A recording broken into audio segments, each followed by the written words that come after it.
Jovem é morto com vários golpes de faca e companheiro é o principal suspeito. Motoboy é morto após fazer entrega. Homem recebia ameaças. Educadores físicos fazem protesto contra fechamento de academias em Campina Grande. E ainda, veja como foram as estreias de Campinense e 13 na Série D. Hoje é segunda-feira, 7 de junho de 2021. O Borborema Notícias está no ar.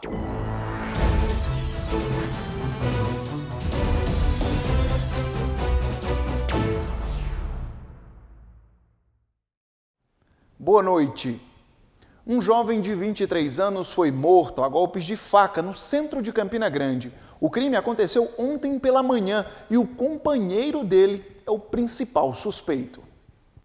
O crime aconteceu dentro de um apartamento deste prédio, localizado na rua Luiz Soares, no centro de Campina Grande. Por volta das 10 horas da manhã, o corpo de um jovem foi encontrado com perfurações de faca e bastante ensanguentado. O rapaz foi identificado como João Vitor, de 22 anos de idade.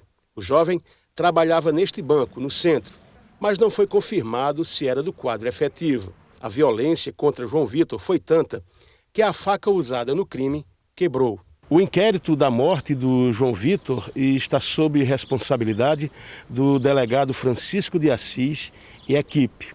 Chamou a atenção do delegado a violência empregada contra o jovem. Formavam um casal homoafetivo, segundo informações que nos foram passadas.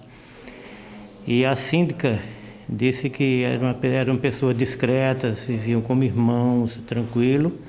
Chocou a todos os moradores, né?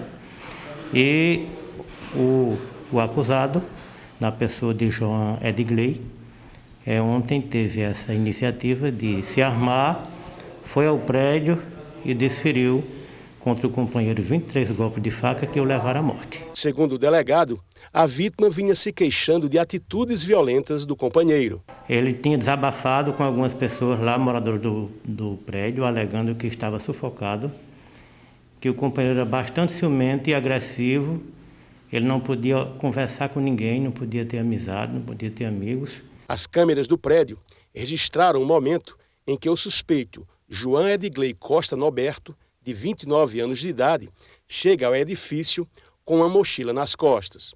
Nestas outras, conforme a polícia, após o crime, as imagens mostram ele descendo a escada do prédio, tomando certo cuidado para não fazer barulho. E, por fim, uma câmera de monitoramento, já do lado de fora, registra João deixando o local. Observem que ele está aparentemente apressado. O delegado também falou sobre estas imagens. Mostra pelas imagens que ele premeditou o crime, até porque na hora que ele chega no prédio, antes dele subir as escadarias, que o apartamento dele era no terceiro andar, ele tira a sandália para não despertar a vítima com barulhos. E em seguida comete esse crime de forma brutal e perversa. E nessa hora ele desce às pressas, é visto pelas câmeras do prédio, que ele desce com a mochila após cometer o homicídio. E ontem à noite outro homicídio foi registrado na cidade. O caso foi no bairro Tambor e a vítima foi um motoboy que acabou assassinado depois de uma entrega. O crime ocorreu na rua Cristo Rei, no bairro Tambor. Estas imagens, feitas ontem à noite, mostram o movimento na rua onde o motoboy Lúcio Fagner Faustino foi assassinado a tiros. Comoção entre os familiares. Lúcio tinha 32 anos de idade e morava no conjunto Aloísio Campos, segundo a polícia. A vítima entregava lanche, trabalhava para uma lanchonete. E lá na rua Cristo Redentor, na hora que ele se dirige para fazer a entrega na casa de número 28, ele faz a entrega e ao retornar já é aguardado por 2 elementos, segundo informes. E esses elementos o alvejaram com 3 disparos de arma de fogo em região de alta letalidade. E o óbito ocorreu no local. Já ouvimos alguns familiares, eles afirmam que ele estava sofrendo ameaças, mas não afirma de quem. Já havia sido recluso da penitenciária pela prática de assalto em épocas passadas. E é isso, agora a polícia segue na busca pela identificação da autoria E sugerimos às pessoas que tiverem informações que elas façam uso do 197, é uma ponte de informação entre povo e polícia que leva com mais rapidez a autoria. Um duplo homicídio foi registrado na cidade de Aroeiras, no agreste paraibano, ontem à noite. Um homem de 41 anos e a filha dele, de apenas 9 anos, foram mortos por 4 criminosos, como explica o delegado Gilson Teles. Eles estavam dentro de casa, com as crianças, assistindo televisão, quando o marido dela percebeu a chegada de 4 homens em 2 motos. Ele tentou fechar a janela da casa e aí um deles efetuou um disparo na porta.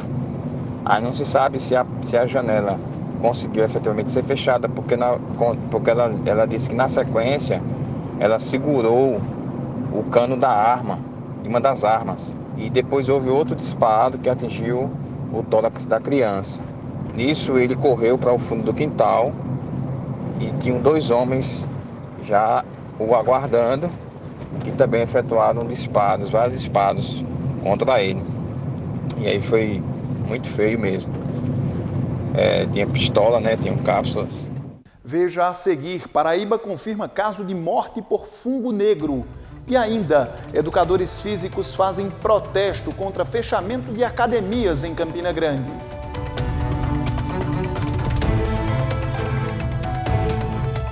A segunda-feira começou com um protesto aqui em Campina Grande. Profissionais de educação física e proprietários de academia fizeram uma carreata contra a decisão do Tribunal de Justiça da Paraíba, que determinou que a Prefeitura de Campina Grande cumpra o decreto estadual com medidas restritivas de combate à disseminação da Covid-19. Entre essas medidas está a proibição do funcionamento das academias até o próximo dia 18. A concentração dos educadores de educação física aconteceu por volta das 10 horas da manhã no Parque do Povo.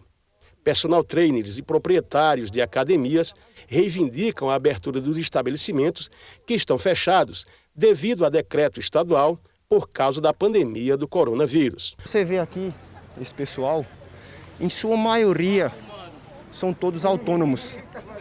Ou seja, eles precisam do dia a dia para fazer o seu sustento, para ir buscar o seu financeiro, Então, por conta de brigas políticas, que a gente sabe que é isso, é somente isso, não é por conta da saúde de ninguém.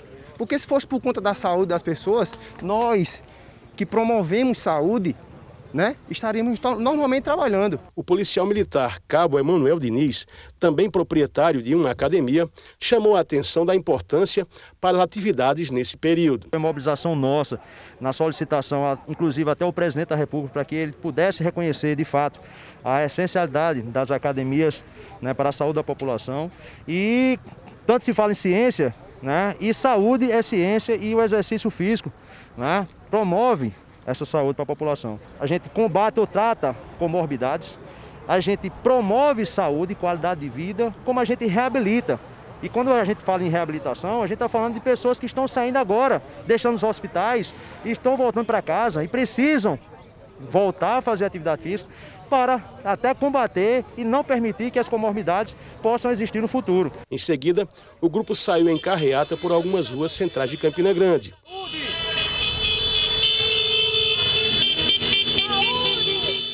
A Policlínica Vitória agora é Centro Médico Vitória e estará atendendo em novo endereço, pensando no bem-estar de todos os nossos clientes, ficando cada vez mais próxima de você. Venha nos conhecer.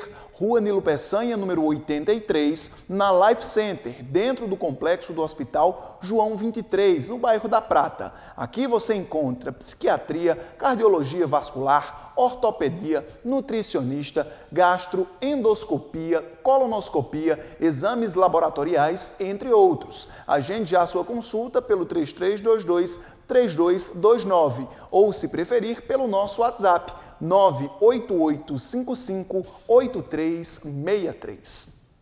A Paraíba confirmou um caso de mucormicose, doença conhecida como fungo negro, e outro caso está sendo investigado na capital, como explica o secretário de Saúde do Estado, Geraldo Medeiros.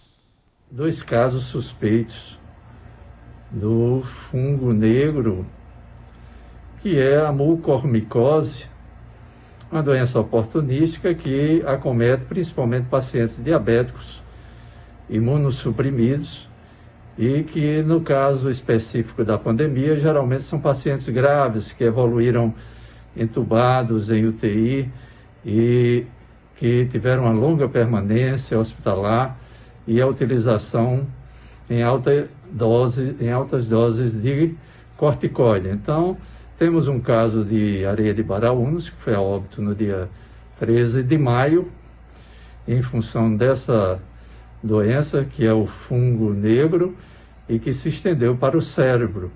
E temos outro caso em João Pessoa, e suspeita que está sendo avaliado. Veja a seguir, 13 perde em casa na estreia da Série D. E ainda, em jogo de 6 gols, Campinense arranca empate fora de casa.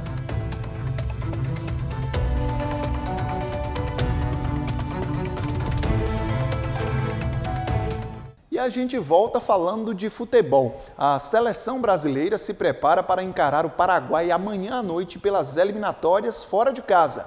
E em meio a toda a polêmica que envolve a Copa América, os atletas informaram que irão disputar a competição. A convocação final será definida pelo técnico Tite na próxima quarta-feira. O Brasil estreia já no domingo, 6 da tarde, contra a Venezuela, partida com transmissão do SBT.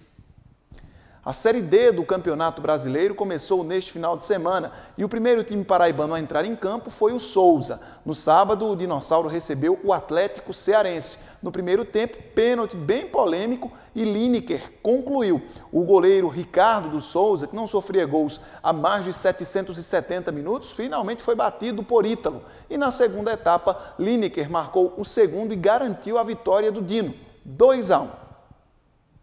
Ontem foi a vez dos times de Campina Grande. Com 12 atletas, um membro da comissão técnica e um do departamento médico com Covid, o 13 estreou perdendo para o ABC de Natal. O ABC tomou as rédeas da partida e controlava o jogo. O 13, mais fechado, não permitia as investidas do time potiguar. O Galo ainda teve mais dificuldades quando o Fernandinho foi expulso aos 36 minutos da primeira etapa. Na maior parte do tempo, era um jogo de ataque contra a defesa. Sempre que possível, o Galo tentava o contragolpe, mas ficava no quase, e a construção era quase nula. No segundo tempo, um pouco mais de disposição. Os goleiros passaram a ser mais exigidos. O desequilíbrio veio aos 25 minutos. Toque de mão do zagueiro do Galo, Gabriel Cividini. O Alisson foi para a cobrança e marcou com estilo. Bola para um lado, o goleiro para o outro.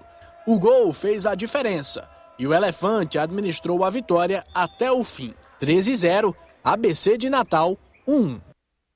Já o Campinense não poupou os nervos do torcedor raposeiro. Atuando fora de casa, o rubro-negro garantiu um empate emocionante em um jogo de 6 gols. O jogo começou movimentado, até que Filipinho foi expulso aos 29 minutos do primeiro tempo, em lance polêmico.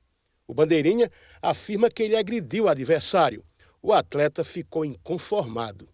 Mesmo com 1 a menos, o Campinense saiu na frente. Matheus Regis disparou pela esquerda e cruzou para Cadu, que desviou para o fundo das redes. O segundo tempo foi frenético. O Caucaia aproveitou a vantagem numérica e partiu para cima, chegando a empate com um belo gol de Alisson aos 13 minutos. A virada veio instantes depois, aos 20 minutos, cruzamento de Ednei e finalização de Vitinho. Aos 25, o empate da Raposa. A falta cobrada por Cleiton ficou na barreira, mas no rebote, Rafinha acertou um chutaço, 2-2. O Caucaia voltou à frente 3 minutos depois. Renan encontrou Vitor Ribeiro, que não deu chance para o goleiro Mauro Iguatu. O Campinense não se entregou. O empate poderia ter vindo nesta falta, que explodiu no travessão. Mas a emoção ficou para o finalzinho. Bola na área aos 45 minutos e Vitinho apareceu para completar. Final, Caucaia 3, Campinense 3. Série C. O Botafogo encara o Paysandu no estádio da Curuzu, em Belém do Pará. Daqui a pouco, a partida começa às 8 da noite e amanhã a gente traz todos os detalhes. O Borborema Notícias fica por aqui. A gente volta a se encontrar amanhã aqui na TV Borborema, sempre a primeira. Você fica agora com o SBT Brasil.